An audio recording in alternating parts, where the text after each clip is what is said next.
अस्सलामुअलैकुम, welcome to merit to excel easy learning. आज हम सेट्स सीखेंगे जो कि क्लास 7 के लेवल का है। ये आपके chapter 1 new get ahead maths की सीरीज में मौजूद है। मैं आपको रेकमेंड करूंगा कि आप क्लास 6 की वीडियो ज़रूर देखें क्योंकि उसमें बहुत डिटेल में सेट्स और उसकी टाइप्स एक्सप्लेन की गई हैं। हम यहाँ पर सेट्स और उसकी टाइप बहुत ही ब्रीफली डिस्कस करेंगे और ऑपरेशंस की तरफ जाएंगे।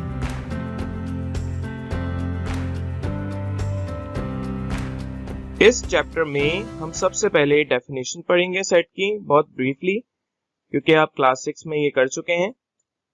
इसकी एग्जांपल्स के साथ नोटेशन हम देखेंगे कैसे सेट रिप्रेजेंट होता है, एलिमेंट्स क्या होते हैं सेट के, नल सेट क्या होता है जिसको एम्प्टी सेट भी कहा जाता है, और आपने दो मेथड सीखे थे, टेबुलर फॉर्म और descriptive form to express the set.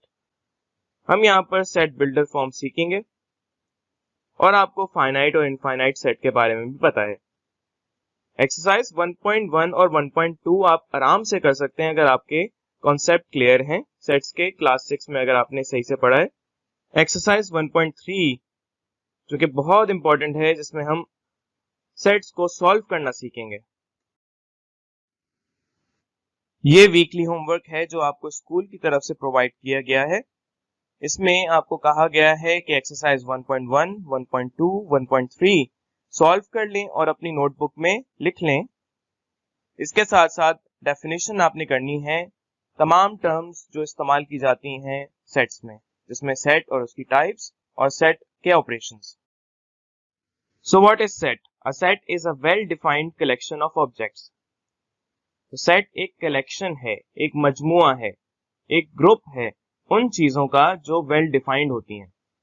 Well defined किसे कहते हैं? वेल डिफाइंड कहते हैं वाजे होने को। वाजे होता है उनका मतलब, उनकी एक प्रॉपर्टी मखसूस होती है। जैसे अ सेट ऑफ फ्लावर, तो उसमें सिर्फ फ्लावर्स होंगे, फूलों की बात की जा रही है तो उसमें गेंद की बात नहीं करेंगे। इसके अलावा सेट्स और भी बहुत सारे होते हैं, जैसे अ टीम ऑफ प्लेयर्स, उसमें 11 खिलाड़ियों के नाम लिखे जाएंगे। अ पैक ऑफ कार्ड्स, ताश के पत्ते हैं, उनमें वही मखसूस पत्ते होंगे और वही एक सेट बना रहे होंगे।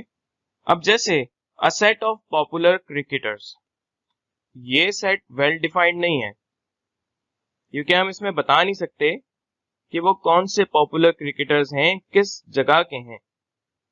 वो पॉपुलर किसी मुल्क में तो होंगे, लेकिन ओवरऑल अगर बात की जाए तो उनका सेट अलग होगा। किसी और जगह बात की जाए तो उनका सेट अलग होगा। तो आपको डिफाइन करना है, सही से बताना है कि इस सेट में क्या चीजें हैं। और एग्जांपल इसकी, the set of even numbers. Even numbers के सेट आप जानते हैं, वो नंबर्स जो 2 के मल्टीपल्स होते हैं, 2, 4, 6, 8, 10, 12 एंड सो ऑन।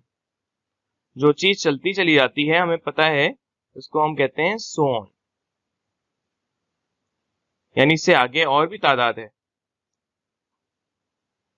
एक और example, the set of rivers of the Punjab. So rivers of Punjab are Beas, Chenab, Jhelum, Ravi, Sutlej. तो ये आपके पास सेट है। इस सेट में हम रिप्रेजेंटेशन कैसे करते हैं और कैसे एलिमेंट्स को लिखते हैं, इसके बारे में जानते हैं दोबारा से।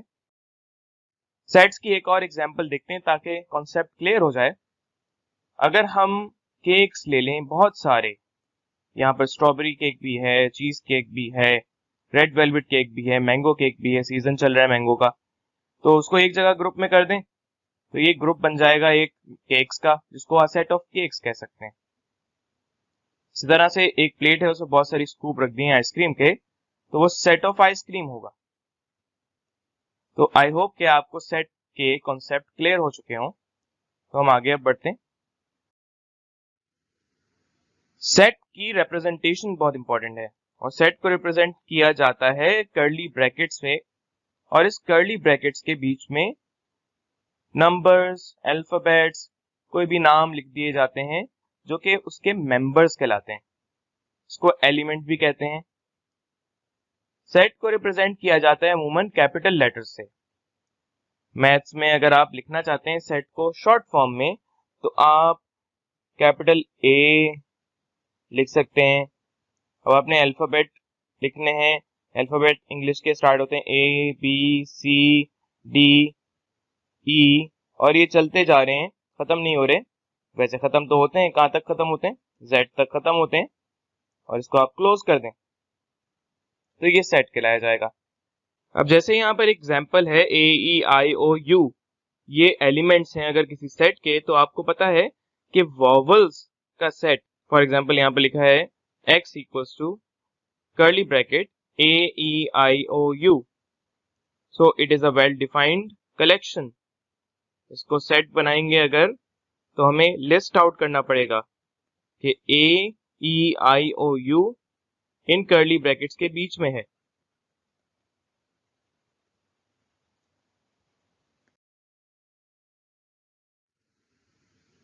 सेट्स के एलिमेंट्स अगर हम चाहते हैं कि वो दूसरे सेट में मौजूद हैं, उसका ताल्लुक बताना चाहें, तो हम यहाँ पर एक सिंबल इस्तेमाल करते हैं बिलोंग्स टू का। इस तरह से सिंबल लगाया जाता है। अब ए, ई, आई, ओ, यू एक सेट है अगर वॉवल्स का, तो यहाँ पर ए इस सेट से बिलोंग करता है क्योंकि उसके अंदर है। तो हम ये सिर्फ एलिमेंट्स के साथ और मेंबर्स के साथ ये सिंबल इस्तेमाल करते हैं, विच मींस बिलोंग्स टू। लेकिन अगर उसमें एक अल्फाबेट बी ले लें जो कि इस सेट में मौजूद ही नहीं है, तो हम यहाँ पर डज नॉट बिलोंग टू का सिंबल इस्तेमाल करेंगे और आगे सेट लिख देंगे। शुरू में आपको याद रहे कि एलिमेंट लिखा जाएगा और बाद में सेट लिखा जाएगा। सेट्स की एक टाइप है नल सेट। नल सेट कहा जाता है जिसमें कोई भी एलिमेंट ना हो। तो a set without any elements is called an empty set. इसको नल सेट भी कहते हैं और इसका एक और नाम है वॉइड सेट।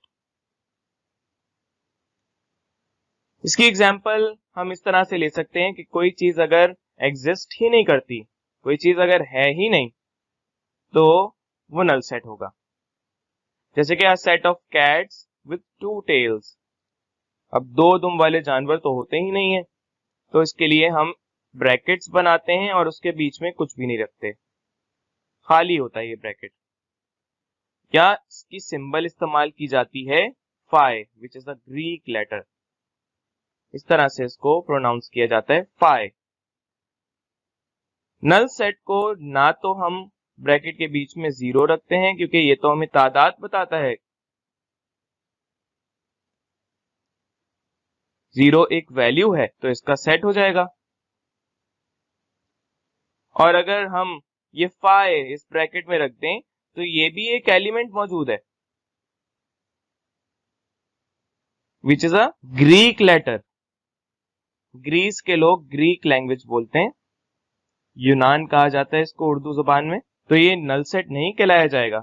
नल सेट तो सिर्फ आप कर्ली ब्रैकेट के बीच में कुछ भी ना रखें या आप ये सिंबल इस्तेमाल कर लें तो नल सेट होगा। ये नल सेट नहीं हो सकता, ये नल सेट नहीं हो सकता क्योंकि इसके अंदर एलिमेंट मौजूद है। 6th क्लास में हम सेट की फॉर्म 2 किस्म के पढ़ते थे। एक डिस्क्रिप्टिव फॉर्म, डिस्क्रिप्टिव फॉर्म कहा जाता है जिसमें डिस्क्राइब किया जाए वर्ड्स में। दूसरी हम फॉर्म पढ़ते थे टेबुलर फॉर्म। टेबुलर फॉर्म का मतलब है कि लिस्ट कर दें, सारे एलिमेंट्स आप लिख दें। तीसरी फॉर्म हम यहां पर पढ़ेंगे which is set builder form. इससे पहले हम ये जान लेते हैं कि डिस्क्रिप्टिव फॉर्म क्या होती है और टेबुलर फॉर्म क्या होती है। तो टेबुलर फॉर्म में हम सारे एलिमेंट्स लिखते हैं, लिस्ट आउट करते हैं। फॉर एग्जाम्पल ये नेचुरल नंबर्स हैं 5 तक, तो 1 2 3 4 5 इसमें सारे एलिमेंट्स लिखे हुए हैं। लेकिन अगर हम इसकी डिस्क्रिप्टिव फॉर्म लिखना चाहें तो इस तरह से लिखेंगे, अ सेट ऑफ नेचुरल नंबर्स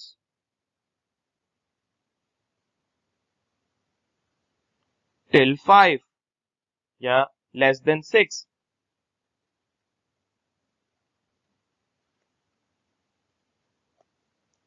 जिसमें आपने एलिमेंट्स नहीं लिखे।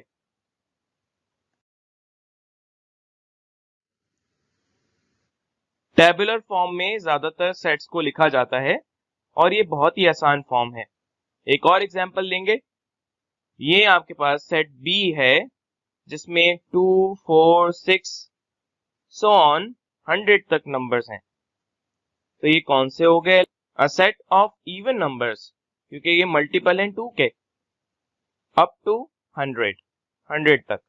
इसी तरह से सेट सी है which is 1 2 3 4 5 and so on, चलता जा रहा है। अब नंबर नहीं पता कहां तक खत्म है क्योंकि यहाँ पर आखिर में कुछ भी नहीं लिखा हुआ, सिर्फ डॉट डॉट डॉट लगा हुआ है। तो इसका मतलब सो ऑन चलता जाएगा, तो इसको काउंट नहीं किया जा सकता। और जो अनलिमिटेड होता है उसको हम इनफाइनाइट कहते हैं।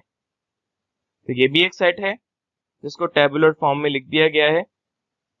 अगर इसको डिस्क्रिप्टिव फॉर्म में लिखें तो it is a set of natural numbers.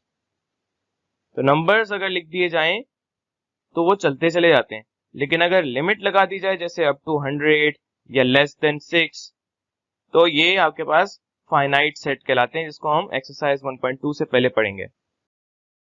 Descriptive form क्या है? डिस्क्रिप्टिव फॉर्म के बारे में मैंने आपको पहले ही बता दिया कि यहाँ पर स्टेटमेंट की मदद से, वर्ड्स की मदद से सेट लिख दिया जाता है। It is a well defined statement which satisfies all the elements of the set, जैसे a set of natural number, a set of even number less than 6, a set of natural number up to 100, और इसमें example दी हुई है a set of multiples of 2 less than 12।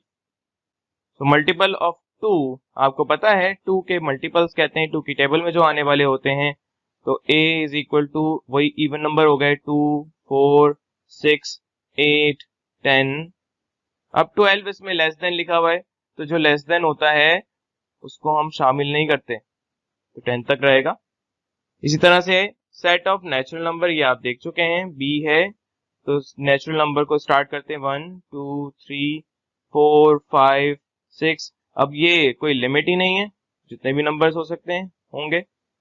C, a set of odd numbers less than 100। तो यहाँ पर odd numbers वो होते हैं जो मल्टीपल नहीं होते 2 के टेबल में नहीं आते। ये 1 3 5 7 9 11 एंड सो ऑन, कहां तक?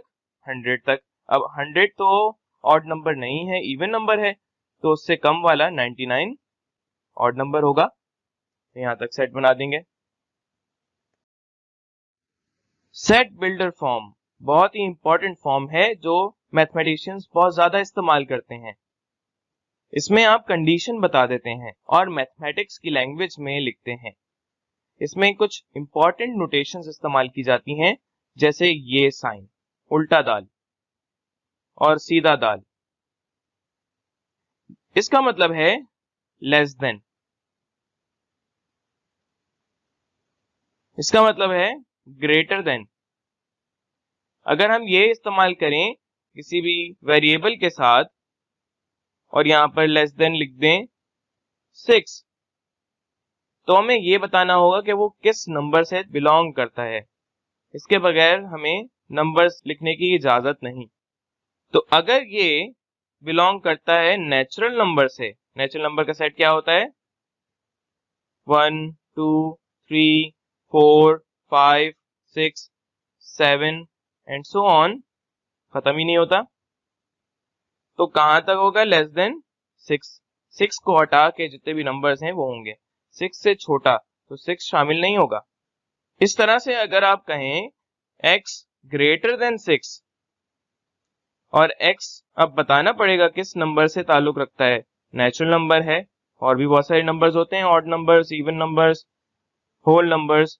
तो यहाँ पर ग्रेटर देन 6 है, तो नेचुरल नंबर आपको पता है 1 2 3 4 5 6 7 8 9 10 एंड सो ऑन चलता जाता है, तो 6 इसमें शामिल नहीं होगा, 6 से बड़ा होगा 7 8 9 10 11 एंड सो ऑन। लेकिन शामिल कब होंगे, जब यहाँ पर लेस देन के नीचे बार भी आ जाएगा, तो इसका मतलब है less than and equal to, तो इक्वल भी होगा। अब x less than and equal to 6 हो, तो इसका मतलब है कि 1 2 3 4 5 6 भी शामिल कर दें। इसी तरह से ग्रेटर देन एंड नीचे बार भी आ जाए, तो इसका मतलब greater than and equal to, तो x greater than and equal to अगर नेचुरल नंबर ले रहे हैं तो 6 भी शामिल हो जाएगा। तो शामिल कब होगा, जब नीचे बार लगाया जाएगा। अगर नीचे बार नहीं है तो इसका मतलब उसको शामिल ना करें। ये सिंबल्स बहुत इस्तेमाल किए जाते हैं सेट बिल्डर फॉर्म में नंबर्स को एक्सप्रेस करने के लिए। इसके अलावा आप जानते हैं कि इक्वल का मतलब क्या होता है। इक्वल जब लगेगा तो इसका मतलब यही है कि सिर्फ वही नंबर होगा। तो यहाँ पर सिंबल्स हमारे पास 1 2 3 4 5 6 7 ये इस्तेमाल होती हैं। इसके अलावा एक सिंबल हम ये इस्तेमाल करते हैं, इसको कहा जाता है सच दैट।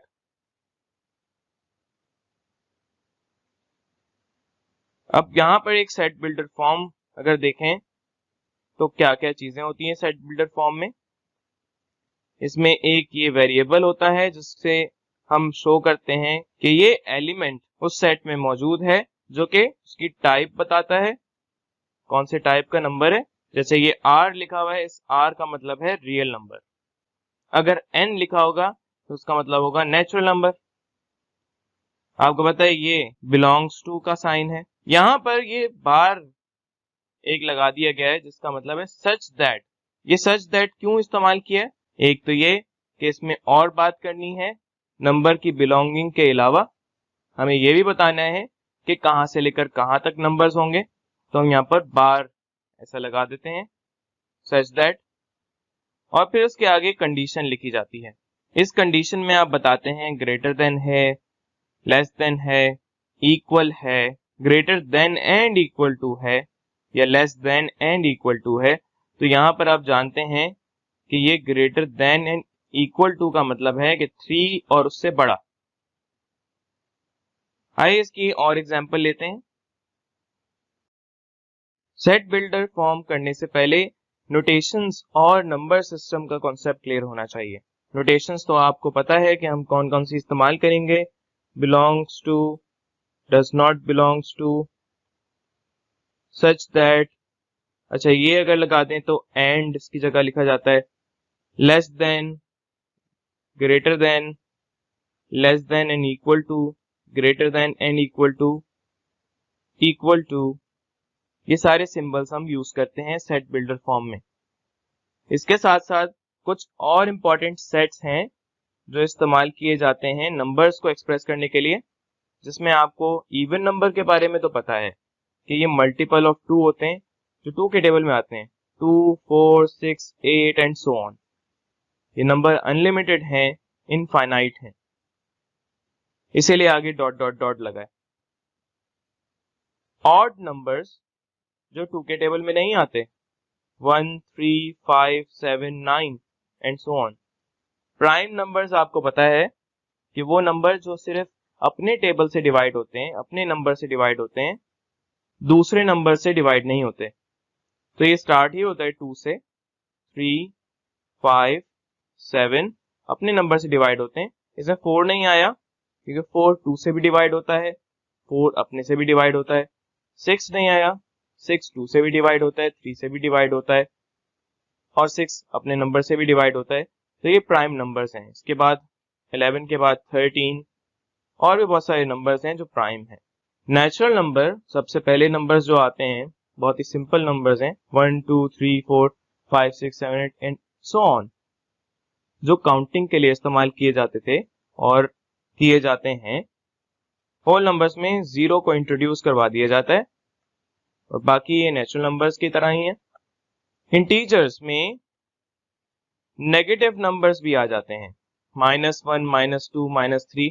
अब ये याद रहे कि जो माइनस में होता है नंबर वो छोटा होता जाता है जैसे ही इनकी सीक्वेंस बढ़ती है, यानी -1 से छोटा -2 है, -2 से -3 छोटा है। अब नेगेटिव नंबर्स आपको पता है -1 करेंगे तो -2 हो जाएगा, लेकिन -1 में एक वैल्यू ऐड कर दें, +1 कर दें तो 0 आ जाता है। तो यहाँ से शो होता है कि हम जैसे ही नेगेटिव नंबर्स में और माइनस करेंगे तो -2 की वैल्यू आ जाएगी, -3 आ सकता है। तो वैल्यू हमारे पास यहाँ पर छोटी से छोटी होती जाती है माइनस करने पर। चलें, इन नंबर्स के बारे में तो आप डिटेल में पढ़ेंगे आगे की एक्सरसाइजेस में कि कैसे नेगेटिव नंबर्स को ऐड और सब्ट्रैक्ट किया जाता है। यहाँ पर तो हम सिर्फ ये मान लेते हैं कि ये कुछ नंबर्स होते हैं जिनके साथ माइनस लगा हुआ होता है। दूसरा ये भी याद रहे कि -2 यहाँ पर -1 से बड़ा नहीं होगा, -2 छोटा होगा, -1 बड़ा होगा। इस तरह से वैल्यूज जो है वो पहले लिखी जाएंगी और पहले डॉट डॉट डॉट लगा दिया, इसका मतलब कि और नेगेटिव वैल्यूज होती हैं। जितनी पॉजिटिव वैल्यूज होती हैं उतनी ही नेगेटिव वैल्यूज भी होती हैं। इनको नेगेटिव इंटीजर्स भी कहते हैं और जो पॉजिटिव वैल्यूज होती हैं इनको पॉजिटिव इंटीजर्स भी कहते हैं। कंपोजिट नंबर्स क्या होते हैं? कंपोजिट नंबर्स वो नंबर्स जो प्राइम नंबर्स नहीं होते। पॉजिटिव इंटीजर्स और नेगेटिव इंटीजर्स का तो मैंने आपको बता दिया है कि पॉजिटिव इंटीजर्स पॉजिटिव वैल्यूज वाली, नेगेटिव इंटीजर्स नेगेटिव वैल्यूज वाली। चलें अब सेट बिल्डर फॉर्म सीख सकते हैं क्योंकि हमें नोटेशंस भी पता चल गई हैं और टाइप्स ऑफ नंबर्स भी पता चल गए हैं। सेट बिल्डर फॉर्म की डेफिनेशन क्या है? It is a form of set in which we use mathematical notations to express the set. तो इसमें मैथमेटिकल नोटेशंस इस्तेमाल की जाती हैं। ये नोटेशंस क्या हैं? ये रिप्रेजेंट करती हैं चीजों को। यहाँ पर एक लफ्ज देखा था कंडीशन का, तो सच दैट से पहले हम वेरिएबल लिखते हैं, यानी वो वैल्यू जो वेरी कर सकती है, और फिर सच दैट लगाने के बाद हम कंडीशन लिखते हैं। तो कंडीशन क्या होती है? कंडीशन कहते हैं पाबंद करने को। इसमें पाबंदी लगा दी जाती है कि भाई इससे ज्यादा नहीं होगा, इससे कम नहीं होगा, less than, greater than, less than, equal to, greater than, equal to और इक्वल। ये सारी कंडीशंस हैं। तो एक एग्जांपल करते हैं। हमें यहाँ नंबर्स बताए हैं 1, 2, 3, 4, 5 एंड सो ऑन टिल 50। तो आप समझ सकते हैं कि ये कौन से नंबर्स हैं? ये नेचुरल नंबर्स हैं। और कहां तक हैं? 50 तक। अगर इसकी डिस्क्रिप्टिव फॉर्म करें तो ये नेचुरल नंबर अप टू 50।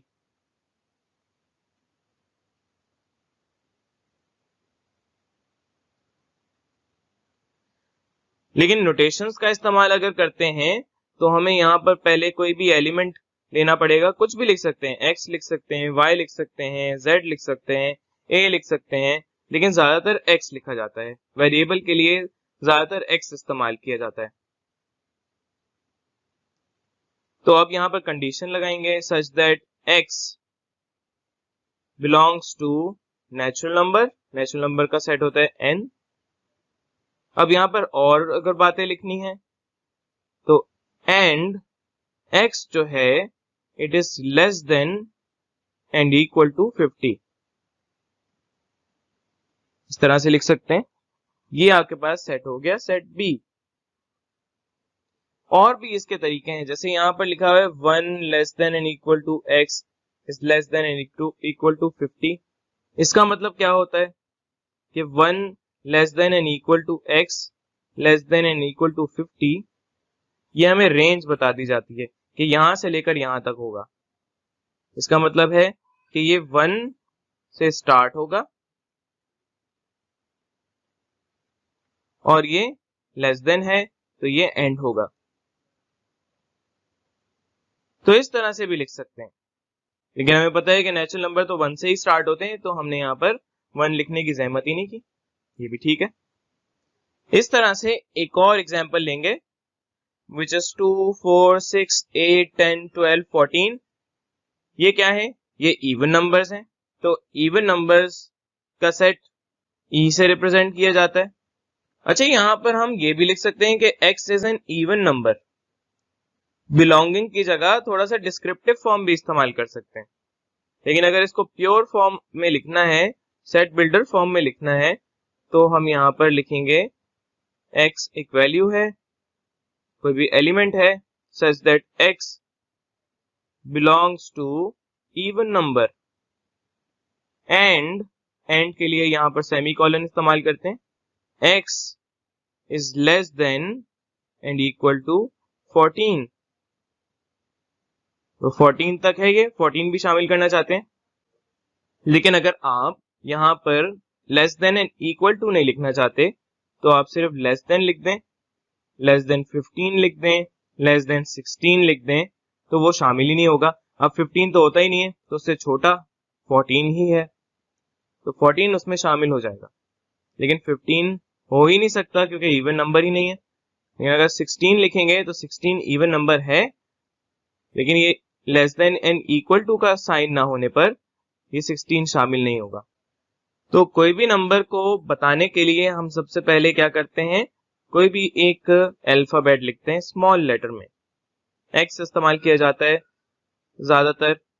फिर उसके बाद ये वेरिएबल लिखने के बाद हम उसकी कंडीशन बताते हैं, बिलोंग किससे करता है। तो अगर ये नेचुरल नंबर से बिलोंग करता है तो नेचुरल नंबर लिख दिया। फिर उसके बाद अगर आपको और बातें लिखनी है तो ये एंड इस्तेमाल करते हैं, और फिर बता देते हैं कि x less than and equal to कहां तक जाएगा, 50 तक जाएगा, तो ये कंडीशन और बता दी। तो इसमें दो कंडीशंस हैं, एक बिलोंगिंग बताएगी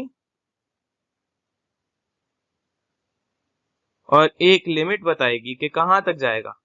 ये साइन एंड इसको कहते हैं। चलें अब यहां पर सेट बिल्डर फॉर्म को टेबुलर फॉर्म में करके देखते हैं। तो ये आपके पास एक सेट है D, यहां पर देखें आप P इस्तेमाल कर लिया, तो कोई भी आप वेरिएबल यूज कर सकते हैं, कोई भी एलिमेंट लिख सकते हैं किसी भी अल्फाबेट से। सो P is first 4 multiples of 5। तो फर्स्ट 4 मल्टीपल्स ऑफ 5, पहले तो जानेंगे कि मल्टीपल्स ऑफ 5 क्या होते हैं।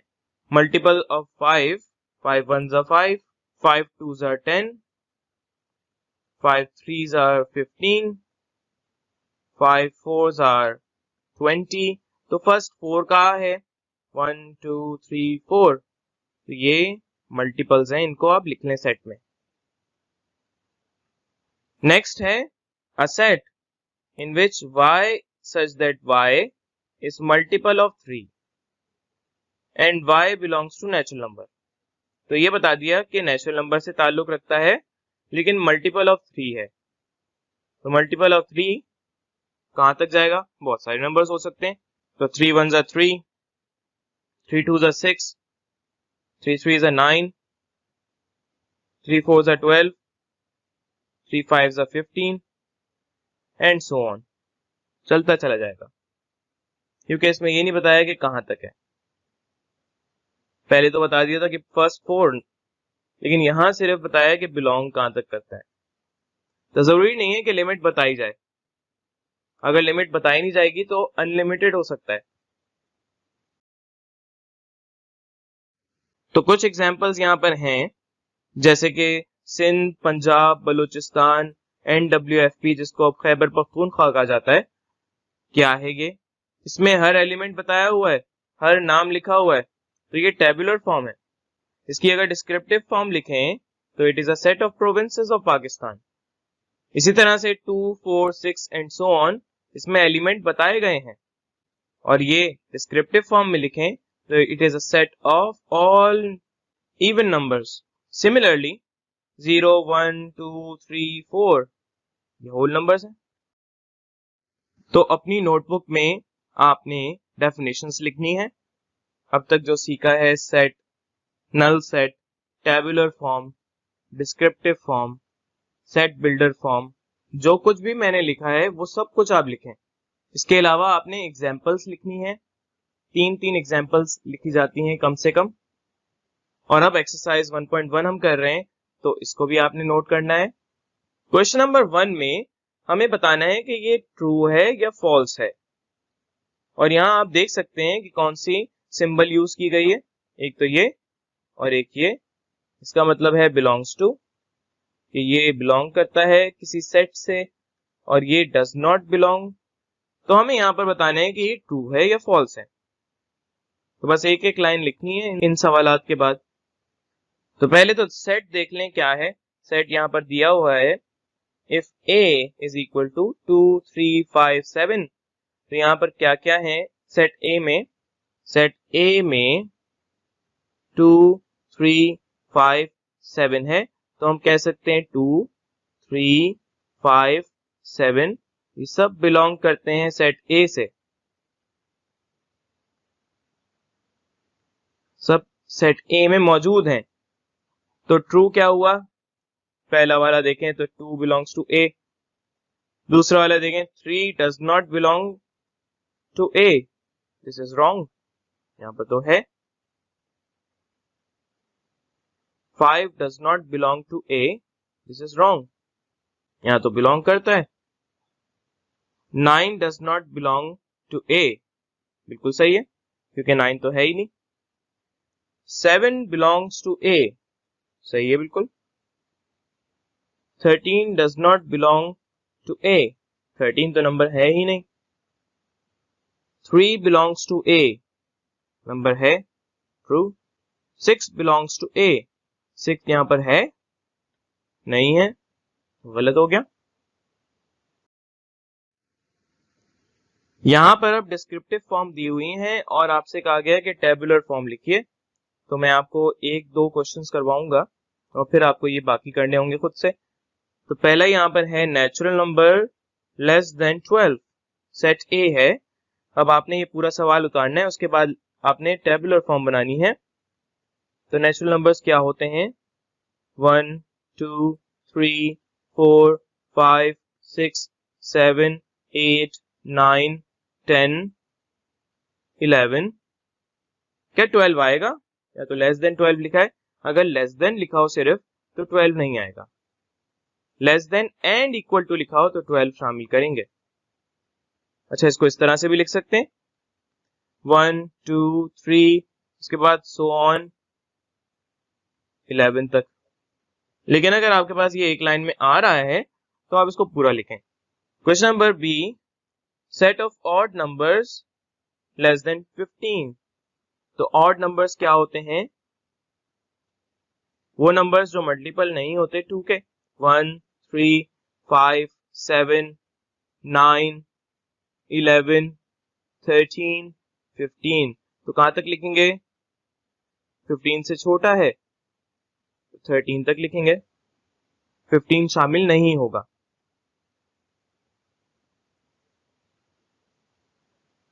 बाकी भी आप कर सकते हैं, लेकिन याद रहे कि आपको तमाम नंबर्स पता हों।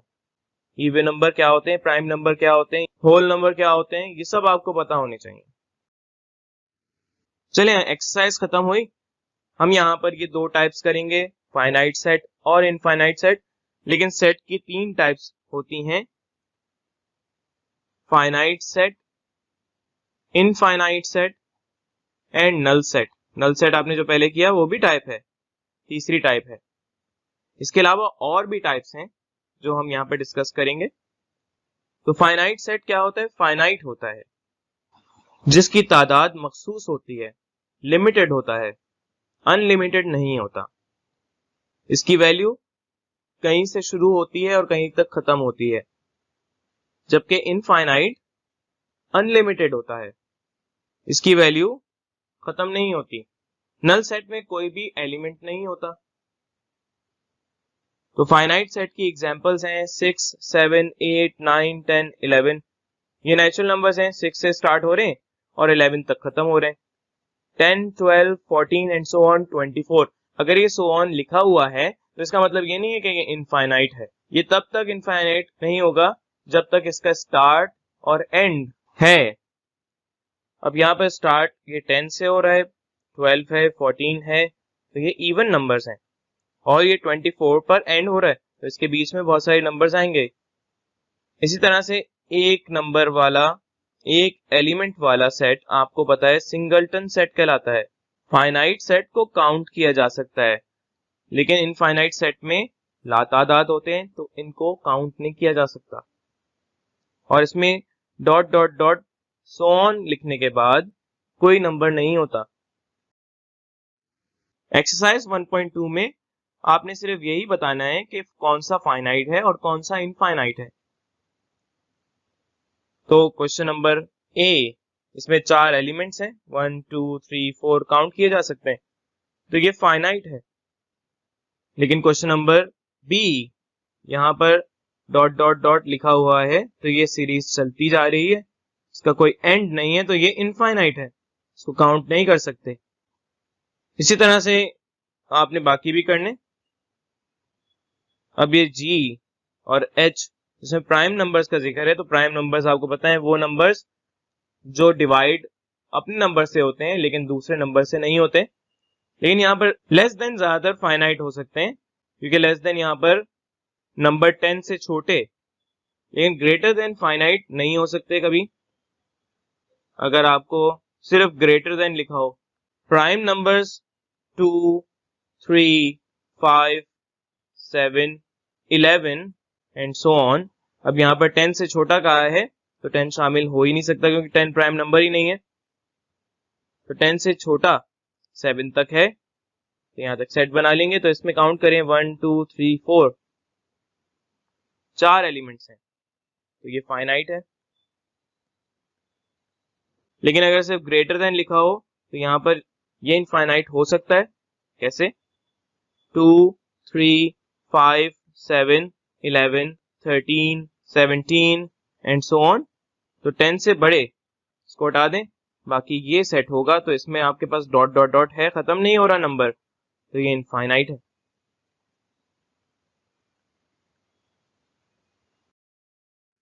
अब शुरू होता है चैप्टर 1। क्लास 7 में ऑपरेशन सिखाए जाते हैं, कैसे सेट्स को सॉल्व किया जाता है, तो हम ऑपरेशन सीखेंगे।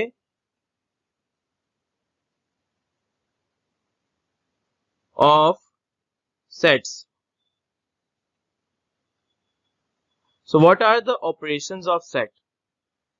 जैसे प्लस, माइनस, मल्टीप्लाई, डिवाइड किया जाता है, इसी तरह से सेट्स के भी ऑपरेशंस हैं, लेकिन सेट्स के ऑपरेशंस यहाँ पर अलग हैं। यूनियन, इंटरसेक्शन इस तरह से बनाया जाता है, सिंबल इनके बिल्कुल अलग हैं।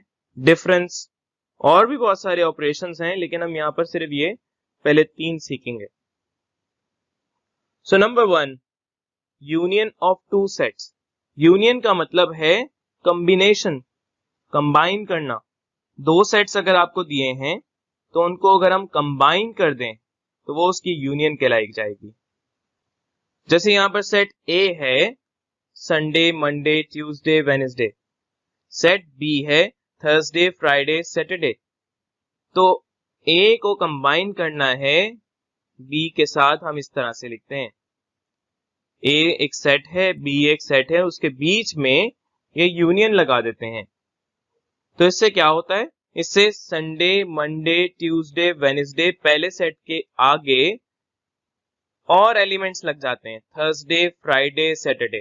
तो संडे, मंडे, ट्यूसडे, वेडनेसडे के आगे थर्सडे, फ्राइडे, सैटरडे लगा दिया, कंबाइन कर दिया एक ही सेट में, और ब्रैकेट क्लोज कर दिए।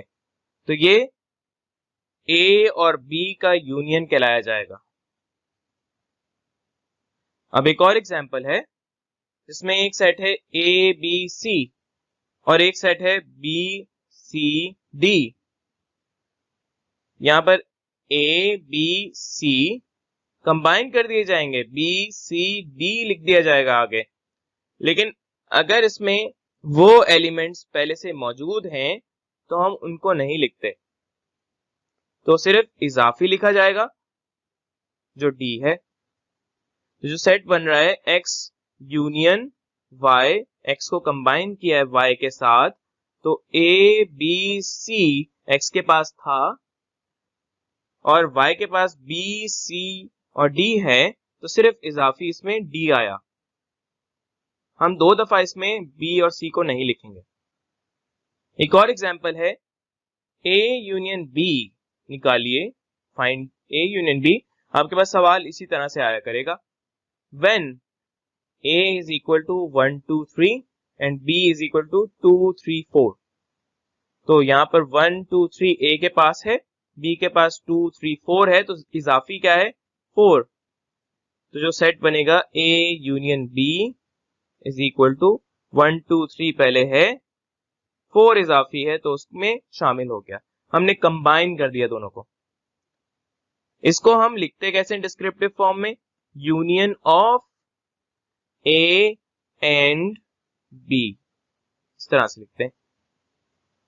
तो जो भी सवाल करेंगे उसमें सॉल्यूशन करने पर स्टेप्स पूरे दिखाने होंगे और स्टेप्स मैं आपको करके दिखाऊंगा। तो यहां पर अब हमें पता है कि यूनियन में 2 सेट्स हों, उनके कोई एलिमेंट्स हैं, तो उनको कैसे कंबाइन किया जाता है, वो एक ही सेट बना लेते हैं। अब यहां पर समझना जरूरी है कि हम सवाल कैसे सॉल्व करेंगे। तो सवाल सॉल्व करने के लिए हम यहाँ पर पहले सेट लिखेंगे कि सेट क्या क्या गिवन है। तो फॉर एग्जांपल हमारे पास ये सेट है 1 2 3 4 और दूसरा सेट है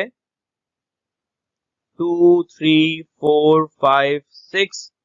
हेडिंग डाली जाएगी सॉल्यूशन की, मार्कर से हेडिंग डालेंगे और फिर यहाँ पर हेडिंग डाली जाएगी ऑपरेशन जो परफॉर्म कर रहे हैं, union of A and B, और फिर यहां पर हम लिखेंगे ए यूनियन बी। अब ए यूनियन बी पहले ए लिखा जाएगा 1 2 3 4, बीच में यूनियन का साइन आएगा, फिर हम बी लिखेंगे 2 3 4 5 6। तो नेक्स्ट स्टेप में अब इसको हम कंबाइन करेंगे, और कंबाइन कैसे होगा, इसमें 1 2 3 4 पहले से हैं, तो इससे आगे वाले जो वैल्यूज हैं, जो इसके अलावा वैल्यूज हैं, वो लिख दी जाएंगी। तो 2 3 4 है इसमें शामिल, 5 6 हमें लिखना होगा। तो जगह खत्म हो गई मेरे पास, चलें इसी के नीचे कर लेते हैं, A union B will be equal to 1 2 3 4 5 6 इजाफी हैं, तो ये हमने कंबाइन कर दिया दोनों सेट्स को।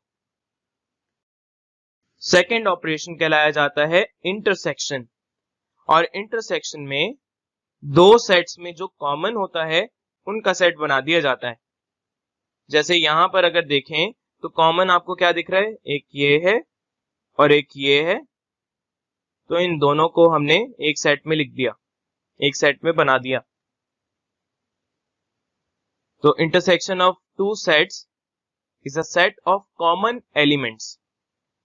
इसकी डेफिनेशन है, it is a set of all common members of 2 sets. यहां पर एक एग्जांपल देख सकते हैं कि सेट ए है 1 2 3 4, सेट बी है 2 3 4 5 6, तो इनमें कॉमन क्या है 2 3 4, तो सेट क्या बना 2 3 4। इसी तरह से एक सेट है 1 3 5 7 8 और दूसरा सेट है 1 5 9, तो इनमें कॉमन तलाश करते हैं 1 5, तो 1 और 5 का ये सेट बन गया, which is intersection of 2 sets. इसमें भी बिल्कुल वही हेडिंग डलेगी, intersection of A and B. Steps में हेडिंग डालना बहुत जरूरी है, तो हेडिंग लाजमी डालें। एक एग्जांपल है a इज इक्वल टू, इसमें एलिमेंट्स है 1 और 2, और दूसरा b is equal to 3 and 4। अब यहां पर तो कोई एलिमेंट कॉमन ही नहीं है, तो जब एलिमेंट कॉमन ना हो तो हम नल सेट बनाते हैं। तो जो a इंटरसेक्शन b है वो एक नल सेट होगा, यानी खाली सेट, कुछ भी नहीं है इसमें। अब तीसरा ऑपरेशन यहाँ पर है डिफरेंस का।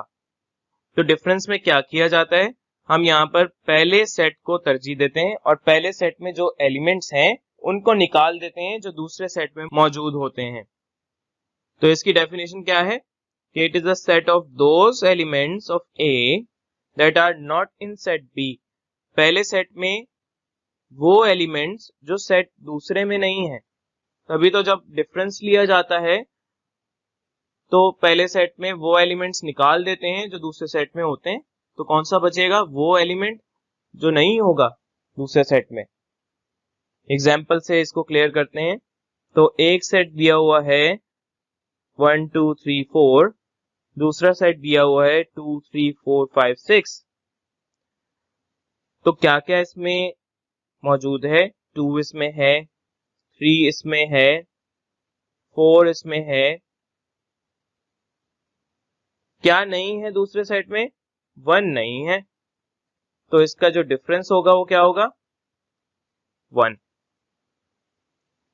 लेकिन जब हम यहाँ पर दूसरे सेट की बात करेंगे, यहाँ ऑर्डर इंपॉर्टेंट है। अगर आप a माइनस बी लिख रहे हैं तो इसका मतलब है difference of a and b।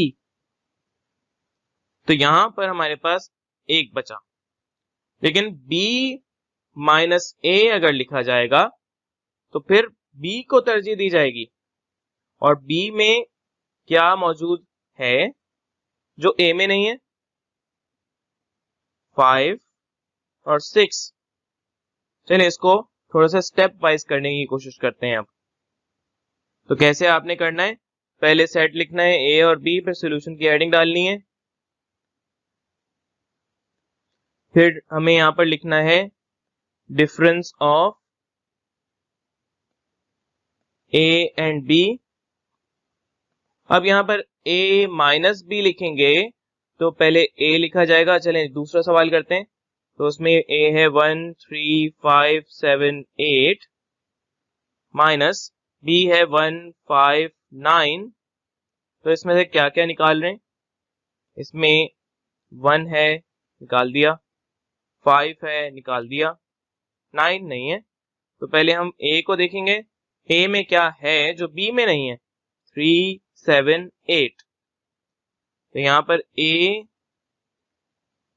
Minus b हो जाएगा 3 7 8। लेकिन जब हम यहां पर difference of b and a करेंगे तो b माइनस a, यहां पर b है 1 5 9 और a है 1 3 5 7 8।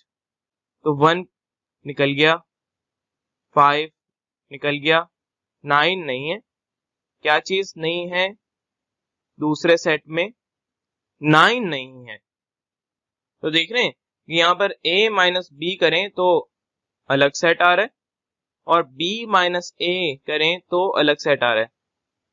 यहाँ पर ख्याल रखेंगे, जबकि a यूनियन b और a इंटरसेक्शन b में ऑर्डर चेंज करने पर कोई फर्क नहीं पड़ता। a यूनियन b करें तो b यूनियन a दोनों एक ही होंगे, a इंटरसेक्शन b करें, b इंटरसेक्शन a करें, एक ही होंगे।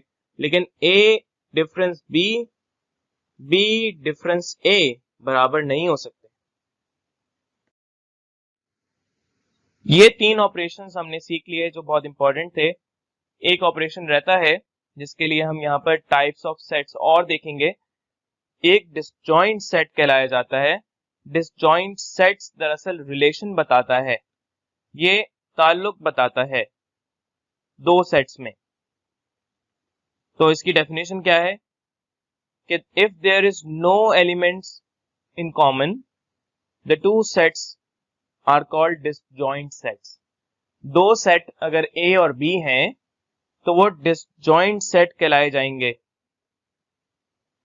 अगर कोई उनमें एलिमेंट कॉमन ना हो। इसकी एग्जांपल देख सकते हैं। अगर आपके पास एक ट्रे है जिसमें बहुत सारे फ्रूट्स रखे हुए हैं, ये एक सेट है, अ सेट ऑफ फ्रूट। और एक जगह है जहां पर जानवर हैं, ये जू है, ये भी एक सेट है। तो ये दोनों डिसजॉइंट सेट है। इनमें कोई भी एलिमेंट्स कॉमन नहीं है। तो इन डिसजॉइंट सेट्स का जो इंटरसेक्शन होता है वो हमेशा नल सेट आता है, क्योंकि दोनों में कोई कॉमन ही नहीं है। तो इन दोनों का इंटरसेक्शन हमेशा नल सेट आता है। लेकिन अगर आप इनका यूनियन कर दें तो इन जानवरों की तो ईद हो जाएगी, इनको फल मिल जाएंगे। तो फल के साथ साथ ये जानवर भी आ गए, तो ये एक सेट हो गया जिसमें जानवर भी हैं और फ्रूट भी हैं। तो यूनियन तो कॉम्बिनेशन को बताता है, लेकिन इंटरसेक्शन बताता है कि उनमें क्या कॉमन है। Overlapping sets. ओवरलैपिंग सेट्स की डेफिनेशन आपने लिखनी है। ये वो सेट है जिसमें कम से कम एक एलिमेंट कॉमन हो। If two sets have at least one element common, then they are called overlapping set. तो इसका मतलब ये कि आपका इंटरसेक्शन नल सेट नहीं होगा, उसमें कोई ना कोई एलिमेंट होगा जो कॉमन है। अब जैसे यहाँ पर एग्जांपल दी हुई है कि एक सेट है 2, 6, 5 और 5, 6, 7। यहाँ पर कॉमन क्या है? इसमें 5 है, इसमें 6 है, दोनों में कॉमन। तो इनका इंटरसेक्शन क्या होगा? 5 और 6, जो कि नल सेट नहीं है। तो बी और सी ओवरलैपिंग सेट्स कहलाए जाएंगे। इसकी एक पिक्चर देखते हैं। हमारे पास एक सेट है जो पियानो बजा सकते हैं और एक सेट है जो गिटार बजा सकते हैं। जरूरी नहीं कि जो पियानो बजा सकते हैं वो गिटार ना बजा सकें। कुछ पियानो बजाने वाले गिटार भी बजा सकते हैं और कुछ गिटार बजाने वाले पियानो भी बजा सकते हैं। या इस तरह से देख लें कि एक सेट है जिसमें लोग मौजूद हैं जो क्रिकेट खेल सकते हैं और दूसरा सेट है जिसमें लोग फुटबॉल खेल सकते हैं। तो जरूरी नहीं जो क्रिकेट खेल सकते हैं वो फुटबॉल ना खेल सकें। तो उनमें कॉमन तो होंगे, जो फुटबॉल भी खेल सकते हैं और क्रिकेट भी खेल सकते हैं। तो जो इनका इंटरसेक्शन आएगा वो लोग होंगे जो दोनों काम कर सकते हैं। तो ऐसे सेट को ओवरलैपिंग सेट कहते हैं जिनमें कोई कॉमन तो हो। अब आपने सबसेट के बारे में तो पढ़ा होगा कि कोई भी सेट जिसमें वो एलिमेंट्स मौजूद हों, या तो वो हूबहू वही हों या फिर उसमें एक या उससे ज्यादा एलिमेंट्स कम हो जाएं, तो ऐसे सेट को सबसेट कहते हैं। यहां एक एग्जांपल देखेंगे जिसमें हमें बताया गया है कि एक सेट है जो ह्यूमंस का है, जिसमें इंसान है। एक सेट है जो एनिमल्स का है। तो एनिमल्स में ह्यूमंस भी शामिल होते हैं। तो ह्यूमंस सबसेट हैं एनिमल्स के।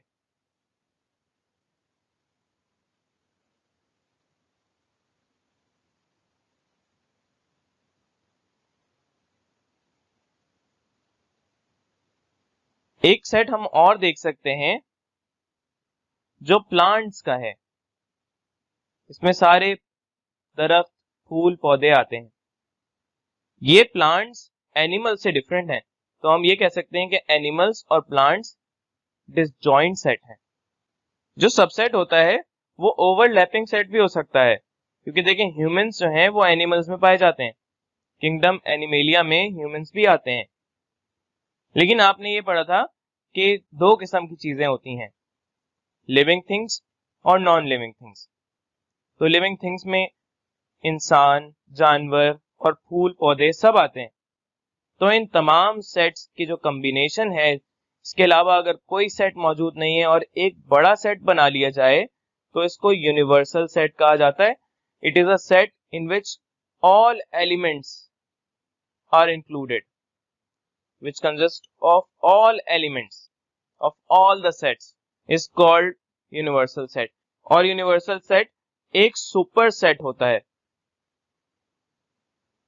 जबकि तमाम सेट्स इसके सबसेट होते हैं। तो प्लांट्स, ह्यूमंस, एनिमल्स किसके सबसेट हुए?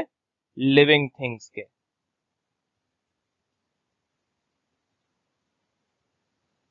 यहां पर एक ऑपरेशन आखिरी है और उसको करेंगे complement of a set, set का कॉम्प्लीमेंट।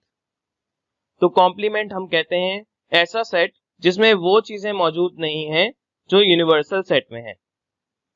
यानी ये कॉम्प्लीमेंट रिप्रेजेंट किया जाता है, एक सेट अगर है ए तो उसके ऊपर डैश लगा दें और ये हो जाएगा you difference A. Universal set को हम यू से रिप्रेजेंट करते हैं, इस तरह से बनाया जाता है। ये यूनियन नहीं होता, इसको यूनिवर्सल सेट का साइन कहा जाता है। तो यूनिवर्सल सेट का डिफरेंस ले लें सेट ए से, उस सेट से जिस पर कॉम्प्लीमेंट लगाया गया है। तो वो सारे एलिमेंट्स जो सेट ए में नहीं है, यूनिवर्सल सेट में हैं, उनको लिख दिया जाता है।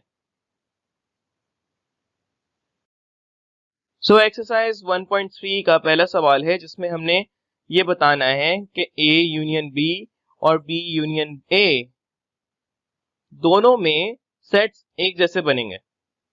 इसीलिए लिखा है कि prove that A union B is equal to B union A. अच्छा, जब फाइंड करना हो तो हम सॉल्यूशन की हेडिंग डालते हैं, लेकिन जब प्रूव लिखा हो तो हम प्रूफ की हेडिंग डालते हैं। तो हमें सबूत देना है, इसीलिए जो भी सॉल्यूशन होगा वो प्रूफ कहलाया जाएगा।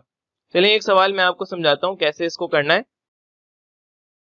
क्वेश्चन नंबर 1 का ए पार्ट गिवन है जिसमें ए है 1 2 3, बी है 1 2 4। मेरे पास जगह कम है तो मैं यहां पर बीच में लाइन भी एक लगा देता हूं। तो सॉल्यूशन यहां पर नहीं लिखेंगे, प्रूफ की हेडिंग डालेंगे क्योंकि हमें यहां पर सबूत चाहिए कि A union B is equal to B union A. तो सबसे पहले हमें क्या करना है, हमें ए यूनियन बी चाहिए। तो it is union of A and B. तो यहां पर ए यूनियन बी इसको रिप्रेजेंट करेगा। अब ए यहां पर है 1 2 3 और बी यहां पर है 1 2 4, बीच में यूनियन का साइन लगा दिया। तो यहां पर हम इसको कंबाइन कर देंगे। पहले 1 2 3 वो सारे एलिमेंट लिखेंगे जो ए में है, और फिर बी में जो चीज इजाफी है वो इसमें शामिल हो जाएगी। तो ए यूनियन बी हमारे पास आ गया। अब हम इसको इक्वेशन कहते हैं, इसको हम इक्वेशन 1 इस तरह से कह सकते हैं। बी यूनियन ए के लिए लिखेंगे यूनियन ऑफ बी एंड ए। तो इसको लिखेंगे बी यूनियन ए। बी यहां पर है 1 2 4, यूनियन ए यहां पर है 1 2 3। तो बी यूनियन ए हो जाएगा, पहले 1 2 4 है और इजाफी यहाँ पर 3 है, लेकिन इसका ऑर्डर हम सही कर देंगे। तो 1 2 3 4 अगर लिखें तो एलिमेंट तो वही है इसमें। तो बी यूनियन ए हमारे पास 1 2 3 4 आ गया, ये इक्वेशन 2 कहते हैं। तो इक्वेशन 1 में भी देखें आपके पास एक साइड होती है जिसको हम कहते हैं लेफ्ट हैंड साइड। तो उल्टे हाथ पर हमारे पास ये लिखा हुआ है और सीधे हाथ पर हमारे पास क्या है, राइट हैंड साइड। तो जब हम इक्वेशन 1 और इक्वेशन 2 को एक साथ देखेंगे तो हम कहते हैं कि कंपेयर करवाएं, कंपेयरिंग इक्वेशन 1 एंड इक्वेशन 2। तो इक्वेशन हमारे पास ये पहली वाली है जिसमें राइट हैंड साइड क्या है 1 2 3 4, और इक्वेशन 2 की राइट हैंड साइड अगर आप देखें इक्वेशन 1 में ये है, इक्वेशन 2 में राइट हैंड साइड के ऊपर लिखा हुआ है, ये भी सेम है 1 2 3 4। तो जब ये सेम होंगी तो इनकी लेफ्ट हैंड साइड भी सेम कही जाएंगी। तो ए यूनियन बी ये रही, और इक्वेशन 2 में ये लेफ्ट हैंड साइड है, ये बराबर हो जाएगी बी यूनियन ए के। तो हमें पता चल गया कि यूनियन में ऑर्डर कुछ भी हो जाए आंसर सेम आएगा। तो प्रूफ कर दिया तो हम लिख देंगे प्रूफ।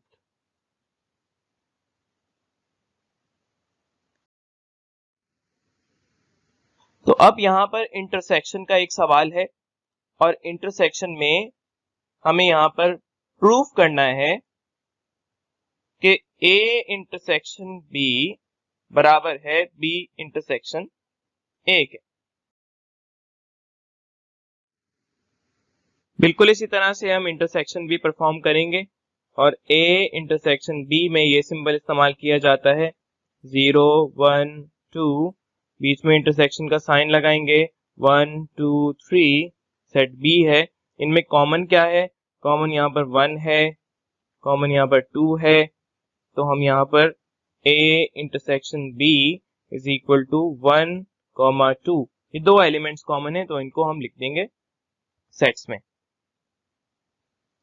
इसी तरह से intersection of B and A, तो ऑर्डर चेंज करने से क्या कोई फर्क पड़ता है? देखते हैं 1 2 3, यहाँ पर सेट B है, इंटरसेक्शन लिया जा रहा है, कॉमन तलाश कर रहे हैं 0 1 2 जो सेट A है, तो यहाँ पर कॉमन हम देख सकते हैं 1 और 2 वही कॉमन है, तो B intersection A will be 1, 2। अब हमारे पास A इंटरसेक्शन B है, इसको इक्वेशन 1 कह दें और ये हमारे पास इक्वेशन 2 हो गई। लेफ्ट हैंड साइड आपको पता है ये लेफ्ट हैंड साइड है इनकी और राइट हैंड साइड ये होती हैं जो सीधे हाथ पर लिखी हैं। तो हम कंपेयर करेंगे। अब कंपेयर करने पर अगर हमारे पास राइट हैंड साइड दोनों की बराबर हैं तो हम कह सकते हैं कि लेफ्ट हैंड साइड भी बराबर है। ये रूल है मैथ्स का कि अगर कोई साइड बराबर होती है तो दूसरी साइड हम बराबर कर देते हैं जो नहीं दिख रही होती बराबर। तो ऑर्डर हमारे पास चेंज करने पर ना यूनियन में कोई फर्क आया ना इंटरसेक्शन में कोई फर्क आया, तो ये प्रूफ हो गया। अब यहां पर देखें डिफरेंस जब कर रहे हैं तो इसमें कोई प्रूफ करने का नहीं कहा, क्योंकि जो डिफरेंस होता है वो बराबर नहीं होता अगर ऑर्डर चेंज किया जाए। तो डिफरेंस है क्या चीज? डिफरेंस में हम देखते हैं कि जो चीज सेट B में मौजूद नहीं है उसको लिख देते हैं, या B पहले लिखा जाए तो वो चीज सेट A में मौजूद नहीं है वो लिख देते हैं। तो डिफरेंस के क्वेश्चंस कैसे करेंगे? यहाँ पर हमें प्रूफ करने का नहीं कहा, तो हम यहाँ पर सॉल्व करेंगे, सॉल्यूशन की हेडिंग डालेंगे। सॉल्यूशन की हेडिंग डालना बहुत जरूरी है, इसके बाद ही सॉल्यूशन शुरू होता है। अब हमें पहले यहाँ पर डिफरेंस निकालना है A और B का, तो difference of A and B लिखेंगे और फिर इसके बाद पेन से A minus B is equal to A लिखेंगे 10 20 30 40 माइनस 30 40 50। तो यहाँ पर हम देखेंगे कौन सी चीजें इसमें मौजूद हैं।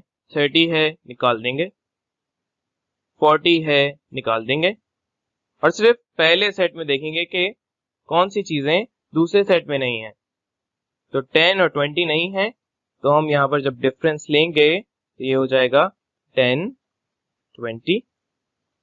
अब इसी तरह से डिफरेंस लेंगे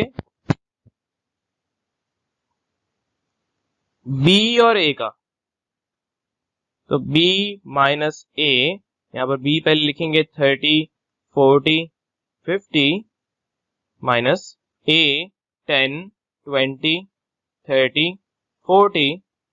अब इसमें देखेंगे कौन सी चीजें मौजूद हैं वो निकाल दें। 30 है, 40 है, 50 नहीं है दूसरे सेट में, तो हम पहले को तरजीह देते हैं, पहली वाली ही लिखते हैं, दूसरी वाली नहीं लिखते। तो 50 इसमें लिख दिया जाएगा। अब देखें दोनों में आंसर्स चेंज आए हैं। अब आप ये सोच रहे होंगे कि दूसरे वाली की नहीं लिख रहे, तो दूसरे वाली में भी तो मौजूद हैं जो चीजें पहली वाली में नहीं है। तो ऐसा डिफरेंस में कॉन्सेप्ट नहीं है कि हम दूसरे वाले को भी लिखें, तो ये नहीं लिखे जाएंगे। एक डिफरेंस होता है जिसको सिमेट्रिक डिफरेंस कहते हैं, जो आप अभी नहीं पढ़ेंगे, उसमें हम दोनों को शामिल करते हैं। लेकिन इस डिफरेंस में हम सिर्फ पहले वाले की वैल्यूज जो दूसरे में नहीं है वो लिखते हैं। तो यहाँ पर इसका ये आंसर आ गया। इसको या तो आप अंडरलाइन कर दें या बॉक्स बना लें, जो आंसर लिखते हैं वो बॉक्स में लिखा जाता है और आगे आंसर लिखते हैं। अब ये कुछ क्वेश्चंस हैं जो आपने खुद से करने हैं। इसमें बहुत सारे सेट्स बता दिए गए हैं और उसमें आपने ए यूनियन बी निकालना है, ए यूनियन सी निकालना है। तो पहले तो वो आप सेट लिखेंगे जो आपके लिए इंपॉर्टेंट है। इस सवाल में जो पहला पार्ट है, इसमें ए और बी चाहिए, तो सिर्फ ए और बी लिख के आप सोल्यूशन करेंगे उसका। इसी तरह से दूसरे में ए और सी है, तो सिर्फ ए और सी लिखा जाएगा। अच्छा, यहाँ पर एक सवाल ऐसा है जिसमें डिस्क्रिप्टिव फॉर्म दी हुई है। ये अगर आपको ना भी समझ आए तो कोई मसला नहीं, लेकिन ये सवाल इसमें एलिमेंट्स नहीं होंगे, ये डिस्क्रिप्टिव आंसर ही होगा इसका। अब ए और बी निकालना तो बहुत आसान है क्योंकि इसमें एलिमेंट्स हमें पता है कौन से कंबाइन हो रहे हैं। लेकिन आर और एस, जिसमें लिखा है ऑल हु प्ले हॉकी और एस में लिखा है ऑल हु प्ले फुटबॉल, तो आर और एस का यूनियन और इंटरसेक्शन ये लॉजिकल है। अब मैंने आपको बताया था कि आर यूनियन एस का मतलब है कि कंबाइन कर लें ऑल हु प्ले हॉकी और ऑल हु प्ले फुटबॉल, तो यूनियन का मतलब होता है और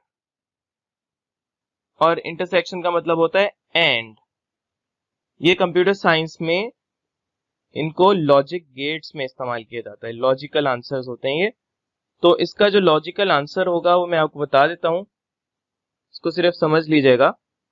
तो आर यूनियन एस का मतलब है all who play hockey, combine कर दें ऑल हु प्ले फुटबॉल के साथ, तो ऑल हु प्ले हॉकी और फुटबॉल, इसका आंसर होगा। इसका मतलब यह है कि या तो वो हॉकी खेलने वाले हैं या वो फुटबॉल खेलने वाले हैं, तो सारे इसमें कंबाइंड हैं। इसमें हॉकी खेलने वाले भी मौजूद हैं और फुटबॉल खेलने वाले भी मौजूद हैं। उनमें जरूरी नहीं है कि किसी को दोनों में महारत हो, या तो वो हॉकी खेल सकते हैं या वो फुटबॉल खेल सकते हैं। लेकिन एंड जब होगा तो उसका मतलब है all who play hockey and football, यही इसका आंसर भी है। तो all who play hockey and football में वो होंगे जो दोनों में महारत रखते हैं, हॉकी भी खेल सकते हैं, फुटबॉल भी खेल सकते हैं।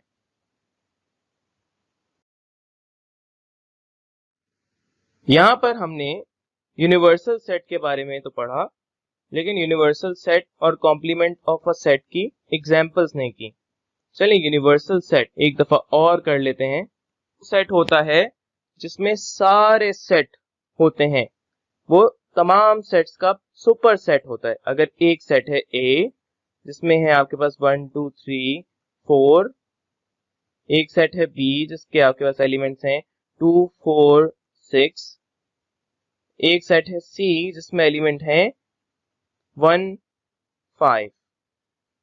तो यहां पर तमाम एलिमेंट्स यानी ये तमाम सेट्स का यूनियन होगा, और इस यूनिवर्सल सेट में हो सकता है कि यूनियन ना हो, इजाफी एलिमेंट्स भी हो। तो ये लिख सकते हैं, बना सकते हैं यूनिवर्सल सेट 1 2 3 4 5 6, इजाफी 7 भी कर दें, 8 भी कर दें, ये आपको गिवन होगा। जब आप सवाल करेंगे तो गिवन होगा। अभी तो मजे की बात ये कि गिवन हो ही नहीं सकता क्योंकि आपके एक्सरसाइज में कोई क्वेश्चन ही नहीं है ऐसा। तो जब कॉम्प्लीमेंट निकाला जाएगा तो कॉम्प्लीमेंट में अगर ए का निकाल रहे हैं तो यूनिवर्सल सेट से माइनस कर देंगे उस सेट को, बी का निकाल रहे हैं तो यूनिवर्सल सेट से माइनस कर देंगे बी को, सी का निकाल रहे हैं यूनिवर्सल सेट से माइनस कर देंगे सी को।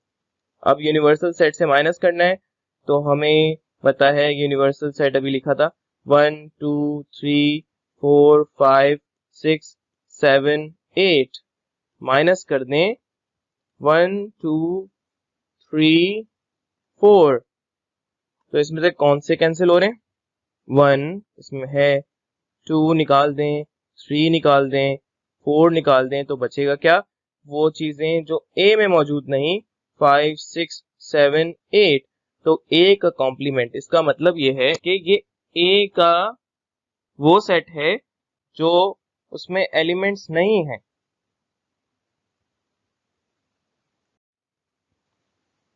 आई होप कि आपको समझ आ गया हो कि कौन कौन से ऑपरेशंस आपने सीखे।